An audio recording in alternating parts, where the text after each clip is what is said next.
Hello friends, இந்த வீடியோவில் வீட்டில் இருக்கக்கூடிய மூணு மெயின் இன்க்ரீடியண்ட்டை வச்சு ஒரு சூப்பர் டேஸ்டியான ஸ்வீட் ரெசிபி எப்படி பண்ணுறதுன்னு தான் பார்க்க போகிறோம். இதை ஒரு டைம் ட்ரை பண்ணிங்கன்னா போதும், திரும்ப திரும்ப செய்வீங்க. அந்த அளவுக்கு டேஸ்ட்டாக இருக்கும். கிட்டத்தட்ட கடைகளில் வாங்குகிற கீ மைசூர் பாக் மாதிரியே இருக்கும் இதோடைய டேஸ்ட்டு. இதை பண்ணுறதும் ஈஸி, இன்க்ரீடியண்ட்டும் ரொம்ப ரொம்ப கம்மி. ஸோ இது எப்படி பண்ணுறதுன்னு பார்க்கலாம். வாங்க வீடியோக்குள்ளே போகலாம். இந்த ஸ்வீட் பண்ணுறதுக்கு ஒரு கப் அளவுக்கு கோதுமை மாவு எடுத்து அதை ஒரு பேனில் ஆட் பண்ணிக்கலாம். பேனில் ஆட் பண்ணதுக்கப்புறமா இதை ஒரு 2 to 3 மினிட்ஸ் வரைக்கும் இதை நம்ம வறுத்து எடுத்துக்கணும். இந்த மாவு கலர் சேஞ்ச் ஆகக்கூடாது, ஆனால் நல்லா சூடாகணும். சூடாகி இதில் ஒரு லைட்டாக ஒரு வாசம் வரும். அந்த அளவுக்கு இதை நம்ம வறுத்து எடுத்துக்கணும். இது நல்லா வறுப்பட்டதுக்கப்புறமா இதை தனியாக எடுத்து வச்சுக்கலாம். அடுத்ததாக ஒரு பாத்திரத்தில் ஒரு கப் அளவுக்கு வெல்லம் எடுத்திருக்கேன். அதை இதில் ஆட் பண்ணிவிட்டு ஒரு கப் அளவுக்கு தண்ணி சேர்த்து இதை நம்ம கரைச்சி எடுத்துக்கணும். ஒரு கப் வெல்லத்துக்கு ஒரு கப் தண்ணி சேர்த்து இதை நம்ம கரைச்சி எடுத்துக்கணும். அதாவது ஒரு கப் மாவு, ஒரு கப் வெல்லம், அதுக்கு ஒரு கப் தண்ணி எடுத்து இது நல்லா கரைஞ்சதுக்கப்புறமா இதுக்கு பாகுப்பதம்லாம் எதுவுமே தேவையில்லை.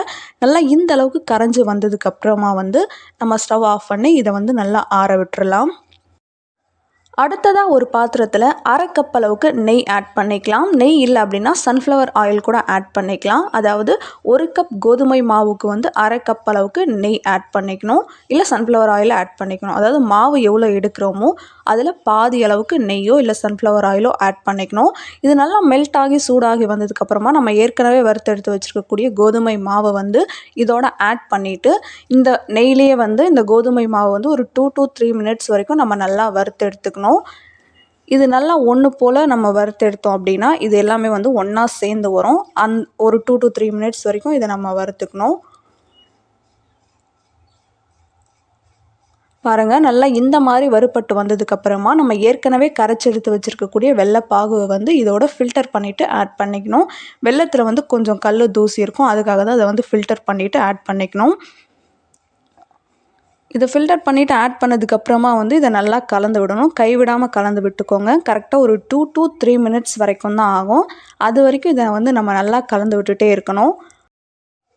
ஒரு 3 மினிட்ஸ் கலந்து விட்டதுக்கப்புறம் பாருங்கள், நம்ம சேர்த்த வெல்லம் எல்லாமே வற்றி வந்திருக்கு. நல்லா இந்த மாதிரி வந்தாலே போதும், நம்மளுடைய ஸ்வீட் ரெடி ஆகிடுச்சு அப்படின்னு அர்த்தம். இப்போ நம்ம ஸ்டவ் ஆஃப் பண்ணிவிட்டு இதை சும்மா ஒரு டைம் அப்படியே லைட்டாக கலந்து விட்டு இந்த பேன்லேயே இது ஒரு 5 மினிட்ஸ் போல் நம்ம ஆற விட்டுறலாம். அப்படியே ஒரு 5 மினிட்ஸ் இது நல்லா ஆறுனதுக்கப்புறமா இதை நம்ம ஒரு பவுலுக்கு மாற்றிக்கலாம். கடைசியாக ஒரு 1/2 டேபிள் ஸ்பூன் அளவுக்கு எள்ளு ஆட் பண்ணிக்கலாம். இது ஆப்ஷனல். அடுத்ததாக இதில் கொஞ்சமாக முந்திரி பருப்பு கட் பண்ணிவிட்டு ஆட் பண்ணிக்கலாம். நீங்கள் பாதாம் இருந்தாலும் அதையும் கட் பண்ணி ஆட் பண்ணிக்கலாம். அவ்வளோதான், நம்மளுடைய ஸ்வீட் ரெசிபி சூப்பராக ரெடி ஆயிடுச்சு. ஒரே ஒரு டைம் மட்டும் ட்ரை பண்ணி பாருங்கள். கண்டிப்பாக திரும்ப திரும்ப செய்வீங்க, ஏன்னா அவ்வளோ டேஸ்ட்டாக இருக்கும். ஸோ இதை ட்ரை பண்ணி பார்த்துட்டு எப்படி இருந்துச்சு அப்படின்னு கமெண்ட்டில் சொல்லுங்கள். வேறு ஒரு வீடியோவில் பார்க்கலாம். பாய்.